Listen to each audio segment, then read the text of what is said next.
Autunno dell'anno 50 d.C. Siamo a sud-ovest di uno dei principali nodi commerciali dell'Alto Adriatico, Altino. Ascoltate la risacca torbida della laguna. Sentite il vento teso e lo scricchiolio del legno sotto sforzo. Una navis caudicaria, una massiccia chiatta fluviale a fondo piatto, lunga fino a 20 metri, fende a fatica le acque basse. Non trasporta truppe, non trasporta grano o le solite anfore piene d'olio. Sotto il ponte di coperta, in grandi contenitori ceramici riempiti con acqua marina, viaggiano migliaia di sesterzi. Sono ostriche, vive, destinate ai banchetti dell'aristocrazia imperiale, a Mediolanum, l'antica Milano, e Aquileia. La tensione a bordo è altissima. L'equipaggio probabilmente lavora senza sosta, secchio dopo secchio, per rinnovare manualmente l'acqua. Un errore di rotta nelle secche fangose, un ritardo imprevisto.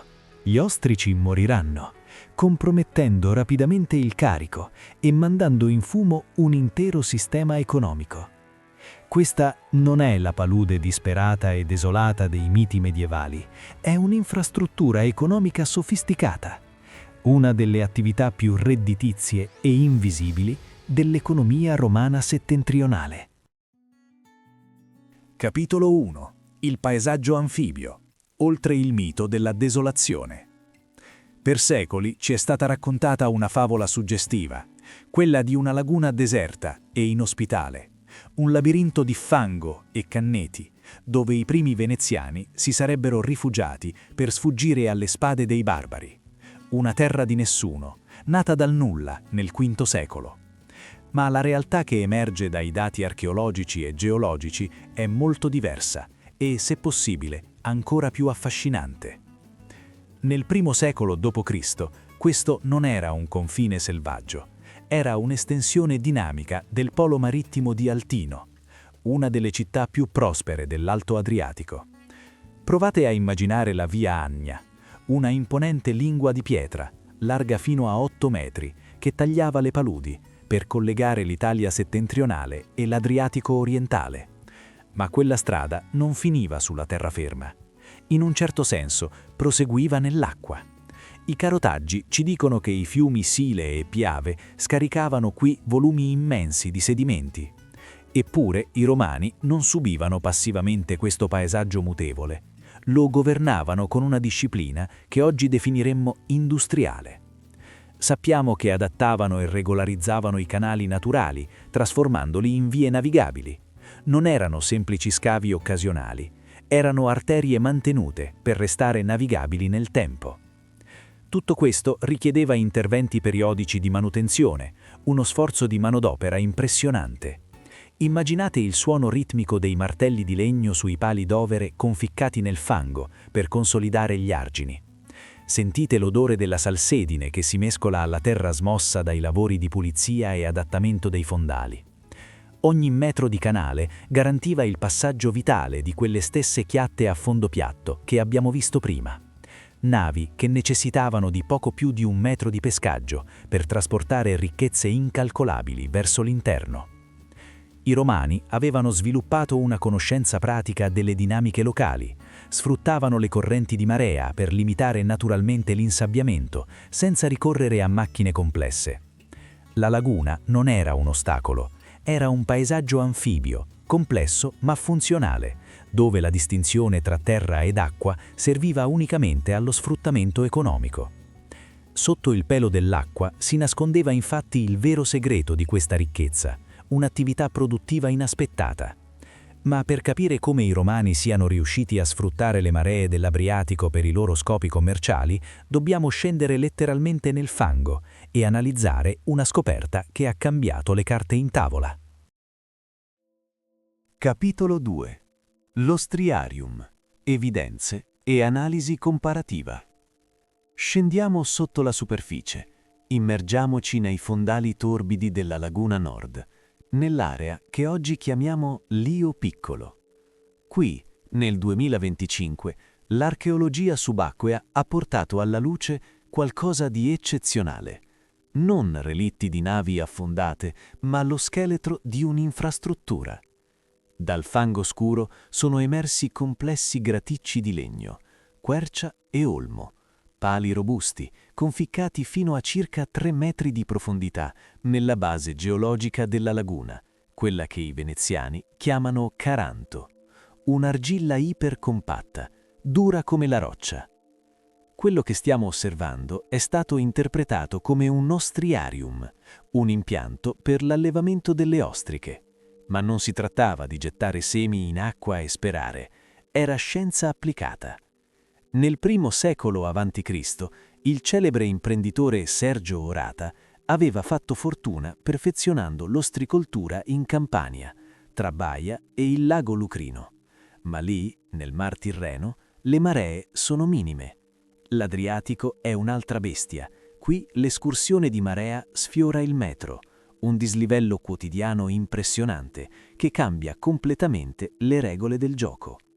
È plausibile che le popolazioni locali abbiano adattato il modello campano. Hanno posizionato questi enormi recinti di legno con grande attenzione rispetto alle escursioni della marea. L'obiettivo era vitale. Dovevano garantire ai molluschi condizioni favorevoli alla crescita. L'acqua in entrata portava nutrimento, l'acqua in uscita accompagnava i cicli naturali di immersione ed emersione. Nessuna macchina complessa, nessuna pompa idraulica, solo l'intelligente uso del respiro del mare. Ed è proprio tra questi legni sommersi che si nasconde una suggestione sbalorditiva. Analizzando i nodi strutturali di questi graticci, i ricercatori hanno individuato elementi particolari. Alcune tracce potrebbero indicare l'uso di tecniche di cementazione idraulica note nel mondo romano, un'ipotesi affascinante, ancora in fase di studio, che se confermata rivelerebbe un capolavoro di architettura invisibile. Tirare su un impianto del genere richiedeva capitali immensi, ma il ritorno economico era vertiginoso. Immaginate il mercato dell'epoca. Una singola ostrica di prima scelta, allevata in queste acque e servita viva sui tavoli dei palazzi imperiali, poteva raggiungere valori molto elevati. Era un prodotto accessibile solo alle élite, non era semplicemente cibo, era uno status symbol assoluto, un concentrato di lusso che dimostrava il potere di chi lo offriva. Abbiamo visto l'ingegno con cui probabilmente le allevavano, ma l'ostrica è un prodotto vivo, estremamente delicato e deperibile. Come facevano i romani a trasportare decine di migliaia di questi bivalvi fuori dalla laguna, facendogli superare giorni di viaggio in terraferma fino alle grandi capitali del nord, senza farli marcire prima di arrivare a tavola? Capitolo 3. La supply chain del lusso, dal fango al banchetto. Come si trasporta un prodotto vivo ed estremamente deperibile per centinaia di chilometri nell'antichità? La risposta è una spietata catena logistica, dove il vero nemico non erano i briganti, ma il tempo. Una volta estratte dai graticci lagunari, le ostriche venivano probabilmente stivate in capienti contenitori ceramici, riempiti con acqua marina. Immaginate il peso di questi grandi vasi di terracotta. Sentite il rumore dell'acqua che sciaborda al loro interno mentre vengono sollevati e caricati a forza di braccia sulle chiatte fluviali.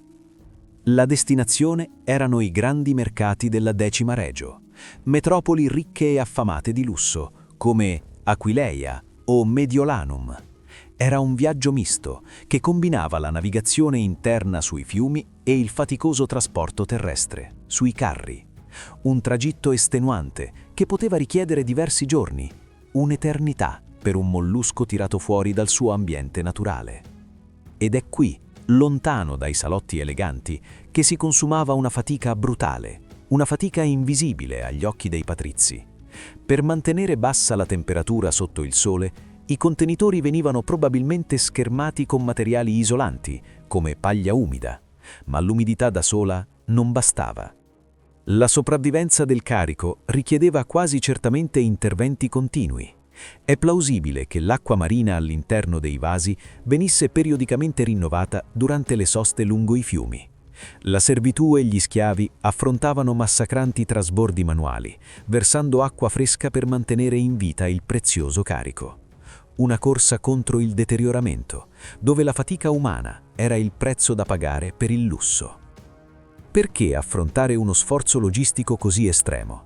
La risposta risiede nel profondo valore sociale che i romani attribuivano al cibo. Se analizziamo i testi dell'epoca, come il celebre ricettario noto come De Re Coquinaria, attribuito ad Apicio, ci rendiamo conto di un fatto sorprendente. Nell'alta società imperiale, un'origine nota e apprezzata di un alimento definiva la tua posizione nel mondo. Offrire ai propri ospiti un'ostrica specificamente proveniente da Altino, servita ancora viva a centinaia di chilometri dal mare, non era una semplice raffinatezza culinaria, era l'esibizione arrogante di un potere logistico. Era un modo di dire: io posso piegare le distanze. Tutto questo, naturalmente, aveva costi molto elevati. Oltre alle enormi spese di trasporto e di mantenimento, su questi beni gravava la scura inesorabile del fisco romano.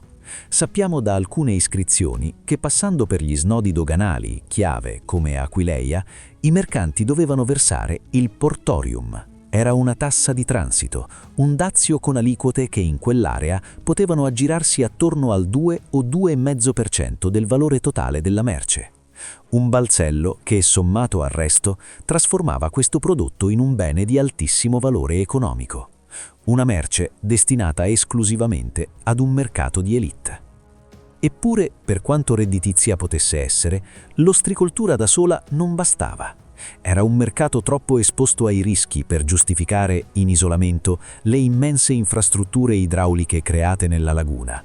Per sostenere questo complesso sistema economico, i romani avevano bisogno di affiancare al lusso una risorsa di base, una risorsa primaria, essenziale per la sopravvivenza stessa dell'impero, capace di generare profitti costanti.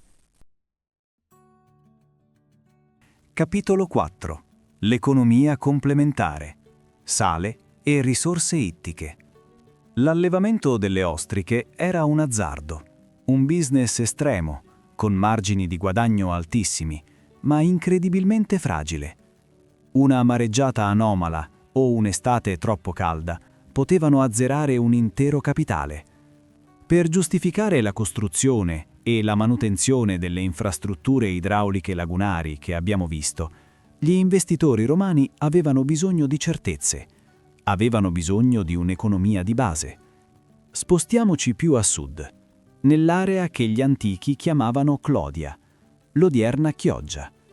Chiudete gli occhi e immaginate una distesa geometrica e accecante, il riverbero implacabile del sole estivo che si riflette su centinaia di vasche d'acqua a bassissima profondità. Sono le saline. Nell'antichità, il sale non era un semplice condimento per arricchire una pietanza, era la base chimica fondamentale per la conservazione di quasi ogni alimento. Era una risorsa strategica fondamentale, una delle merci più importanti dell'economia antica, facilmente tassabile e di grande valore economico. Qui la laguna si trasformava in una gigantesca fabbrica a cielo aperto. I romani gestivano l'ambiente come un insieme coordinato di attività produttive. L'architettura delle vasche di evaporazione, per esempio, poteva condividere parte delle stesse reti d'acqua delle piscine, ovvero i vivai, per l'allevamento intensivo del pesce. È proprio in questi vivai che venivano allevate risorse preziose, probabilmente destinate anche alla produzione di salse ittiche, analoghe quelle utilizzate altrove per produrre garum. Immaginate l'odore denso e salmastro della lavorazione del pescato. Queste salse venivano prodotte in grandi quantità, movimentate in anfore lungo le stesse rotte commerciali del nord. Ed è osservando questa convivenza di attività che emerge una suggestione ecologica affascinante, una dinamica che i gestori romani potrebbero aver osservato anche senza comprenderne i meccanismi. Come abbiamo visto, le grandi palifate per le ostriche venivano spesso posizionate nei canali lagunari. Ora l'ostrica è un formidabile filtro bivalve naturale, un singolo animale può filtrare decine di litri d'acqua al giorno. In teoria, la massiccia presenza di questi molluschi nei canali abbatteva le impurità e la torbidità dell'acqua marina. Il risultato? L'acqua che arrivava ai bacini di evaporazione solare era incidentalmente molto più limpida, e un'acqua limpida garantisce una cristallizzazione del cloruro di sodio più rapida e commercialmente pura. Una plausibile, straordinaria interazione tra ambiente naturale e attività umane. In questa laguna molto era organizzato e gestito. Era un sistema economico complesso ed efficiente, un ecosistema adattato ai bisogni di Roma. Ma cosa succede a un sistema così interconnesso quando il centro di potere inizia a sgretolarsi, quando pochi secoli dopo l'impero d'Occidente crolla sotto le invasioni e le antiche certezze crollano? Che ne sarà di questa immensa rete di fango e legno? Capitolo 5. La continuità. Dalla caduta alla trasformazione. Tutto ha una fine. Tra il V e il VI secolo d.C., in una lunga fase di instabilità, le fondamenta dell'impero romano d'Occidente iniziano a cedere. Le città della terraferma subiscono la pressione e le devastazioni delle invasioni. Popolazioni in fuga cercano salvezza, spingendosi verso la costa. Le fonti storiche e archeologiche suggeriscono che i profughi trovarono riparo nelle isole della laguna, luoghi che gli antichi chiamavano Equilium, l'odierna Jesolo, oppure Torcellum e Rivo Altus, il futuro cuore di Venezia. La storiografia romantica ha spesso immaginato questi disperati arrivare su isole fangose e desolate, costretti a inventare la civiltà dal nulla. Ma noi ora sappiamo che non è andata esattamente così. I profughi non fuggivano verso il nulla, cercavano rifugio in un ambiente già conosciuto e sfruttato per importanti attività economiche.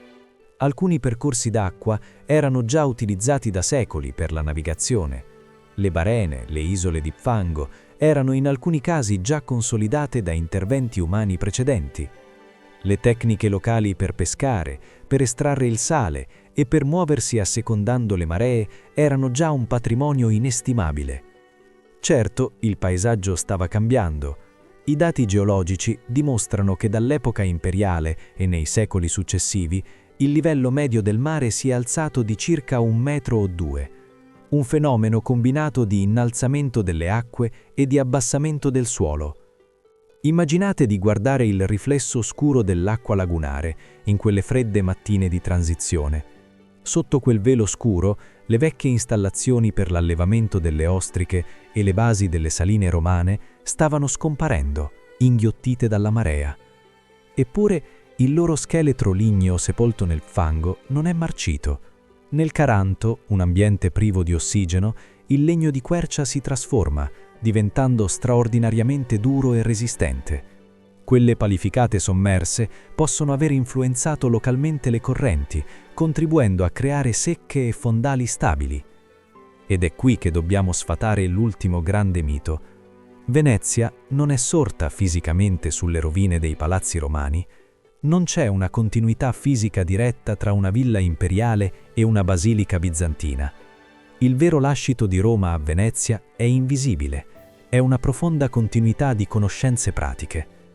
Gli uomini che hanno piantato i pali per sostenere i primi campanili di Torcello o i primi palazzi di Rialto usavano tecniche simili a quelle impiegate da maestranze e tecnici che secoli prima costruivano i recinti per i molluschi. Hanno ereditato l'arte sottile di abitare l'acqua senza esserne sommersi. Oggi, camminando per le calli o navigando vicino agli impianti di acquacultura moderna, vediamo una laguna che affronta sfide drammaticamente simili: il cambiamento climatico, le variazioni di salinità, l'innalzamento delle maree. Guardare al modo in cui i romani hanno compreso e sfruttato questo ambiente anfibio 2000 anni fa ci offre una prospettiva formidabile. Ci ricorda che la resilienza non nasce dalla lotta contro la natura, ma dalla profonda comprensione dei suoi ritmi. Se questo viaggio tra i segreti sommersi della laguna e le radici invisibili di Venezia vi ha affascinato, vi invito a iscrivervi al canale, lasciate un mi piace per supportare la nostra ricerca e condividete il documentario con chi ama la storia vera. Noi ci vediamo al prossimo capitolo del nostro passato.